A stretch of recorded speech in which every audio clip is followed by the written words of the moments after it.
Hey everyone, I'm Cosmo in there, and you are watching my channel, Cosmo and the Movie Within. Please like, share, and subscribe to my channel. And today we are doing Spider-Man No Way Home. Or should I say, Ross the Spider-Man. Wagwan brethren.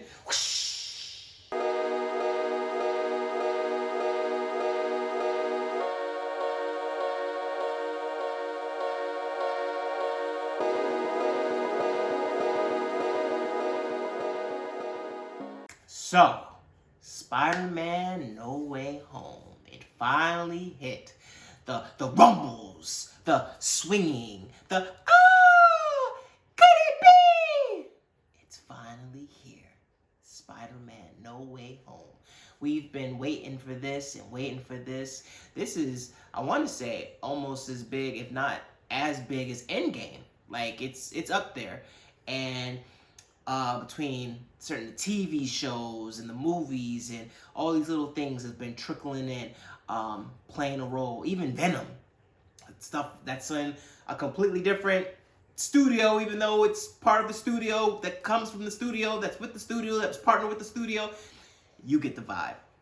Anyway, everything has been leading up to Spider-Man 3, No Way Home. As you already know, that left off in the last Spider-Man. Mysterio let the cat out the bag, no pun intended, if you can't see. I got a cat right next to me.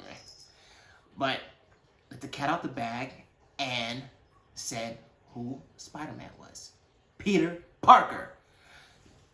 That made everything go crazy. So now the world knows who Spider-Man is. Of course, Mary Jane and Aunt May and Ned and Happy. Everybody is affected by this because everybody wants to know what's going on. What are you doing? Is that your girlfriend? So now it's affecting. And then you got old boy from the Daily Bugle, which I thought was cool that they brought him back. And he's over there nitpicking and nitpicking and nitpicking and nitpicking. And literally it's making life miserable to the point that their dreams of going to school is getting evaporated because nobody wants to have or be a part of that. And then of course Mysterio framed him and made it seem like Spider-Man was the one that killed him, when in actuality it wasn't. But so now half everybody thinks he's a hero, and half everybody thinks he's a murderer. It's funny. That man helped save half the the universe. And you guys are over there feeling some type of way over somebody that was destroying London and wrecking havoc. Who, even if he did kill him, are you kidding me? I can't deserve one body for somebody that was already causing hell and making mayhem, and I saved half of the universe? Y'all got some nerve. Anyways, he does all this, and it's hell. So nobody wants to touch him. They're nuclear. Nobody wants to. The dream of them going to Ned, MJ, and Peter, that dream of them going to school together and being that little posse, is pretty much scrapped. It's not happening because nobody wants to touch him. He's too toxic. He's too nuclear. So after all that, he just, with all the paparazzi and the cameras and the scrutiny, he thinks, you know what? I know somebody that might help. Maybe that good old Dr. Strange. So he hits up Dr. Strange. He's like, yo, can I help? Dr. Strange says, oh, I don't have the time stone. I don't have this and have that, but I have an ancient relic that I can help you with. So fast forward into it. He helps them. But of course, the spell would be everybody forgets who Peter Parker is. So of course, Spider-Man is like, man, no, my girlfriend, my aunt, all these different people, and then, he's nitpicking at the spell. So of course the spell goes, and then Doctor Strange got to do his Doctor Strange stuff and try to contain the spell. In doing so, havoc is already crazy. all these villains from other universes, multiverses, start coming in. They start trickling in from here, from the original Spider-Man, the Goblin, and you know what? I won't spell too much, even though most of these you know now because they're in the trailer. But just put about two villains from each previous Spider-Man movies or franchises are in this, and everybody's coming in, and so now Spider-Man, he don't know what's going on. So then it comes to, after they do some podding and, you know, some pondering, I should say, they all figure out, all right, this comes from different universes. All right, Doctor Strange gets a plan. All right, you put all these people back here, you zap them, they come here. After that, I'll get a plan to send them back on their way. Once the plan gets executed, they finally figure out that, hey, they're gonna die when they go back to their universes. So of course, the Tom Holland Spider-Man, he feels bad. He feels horrible. He feels like, man, that's not right. So of course, Doctor Strange is like, hey, it is what it is. That's life. I'm sorry. What can I help you? What can I do? Like, that's their fate. And trust me, kid, we can't tamper with this type of stuff, because when you start messing with the multiverse, and if you don't do this, it could affect that, and if you don't affect that, it could affect billions and trillions and so forth and so forth. Which little Peter Parker, he don't understand that. He just thinks about these 6 people or however many people might die, and that's not right. So let's think about it. So of course, him and Doctor Strange bump heads on that, and I'll leave it at that for the most part. They bump heads. Peter Parker doesn't want that to happen. So they have a little conflict of interest, of course. That'll be the only spoiler. It's not really a spoiler because you kind of seen that in the trailer. Doctor Strange and him have a fight. Not really, you know, but they did have a fight. Obviously, they weren't trying to kill each other or trying to harm each other, really, but they had a fight, which was really, really cool. I'm trying to tiptoe and not spoil, you know, major things. But so pretty much that's the nutshell, that's the nooks and crannies of it. You know, he wanted everybody to forget, but he didn't want everybody to forget who he was. By him doing that, it tampered with the multiverse. Different villains from different multiverses started coming in. The plan was to get them at least secluded in the area, and once they get secluded in the area, we'll send them back. Once he finds out that sending them back will kill them, okay, maybe let's come up with a plan that will help them hopefully not die. Let's cure them. Let's see if we can, you know, get them right. Let's see if they can tweak the villain gene and make them a normal person, make them a good guy, whatever it is. Let's just try to do something so they don't go back a villain and don't die. But Allah, you still have everybody still knowing he's Peter Parker. You still have everybody, well, a lot of people hating him, and now you have villains on top of that with mixed feelings, because now he's trying to help them, but realistically they're still villains.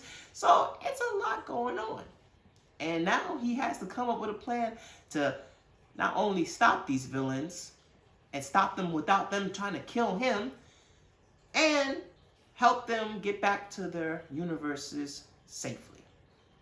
That is pretty much the synopsis of the movie. I won't go any further. Watch it. Now let's dive into the real good stuff. Action, superb. Storyline, magnificent. The accumulation of the magnitude of that film is astronomical. Like, just the gravity of the film as a whole. The film as it sets place in just the Marvel Universe. It's huge. At first I said top 3, then I said number 1, but now that I've thought about it, I saw Blade, which technically is the original Marvel movie. I saw Blade when it first came out. I saw Blade with my mom when I was younger, you know, high single digits, maybe double digits, in that realm.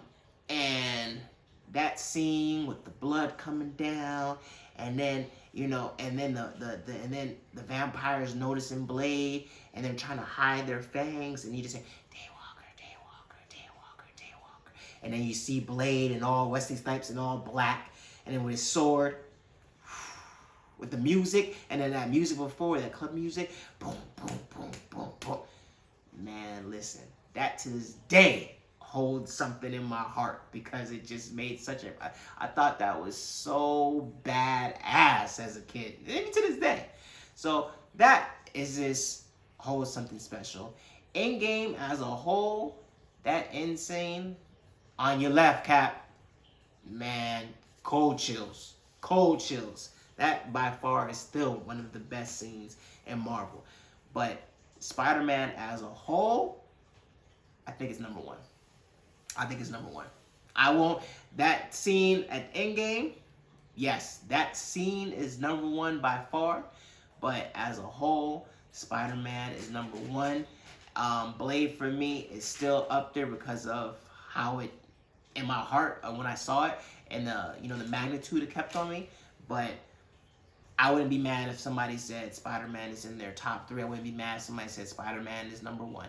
For me, I kind of say Spider-Man has to be number one. It's the best Marvel movie. It has everything: storyline, action,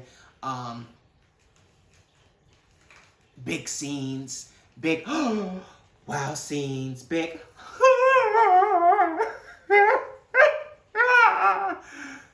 all those type of scenes. I seen a meme of Shia LaBeouf that give the best context. It showed him smiling. It showed him like super excited. It showed him super shocked. It showed him crying, and then it showed him like, yes! Like, that movie is literally that. That last 30 minutes is so dope while also being super sad. Like, it's just a combination of, it's like, oh! Oh! Oh my God! I'm going on this roller coaster.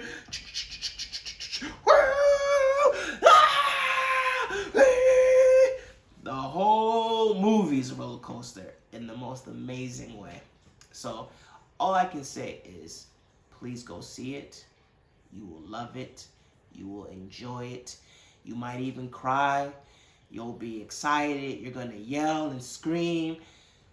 Everything you love in Marvel, this is it.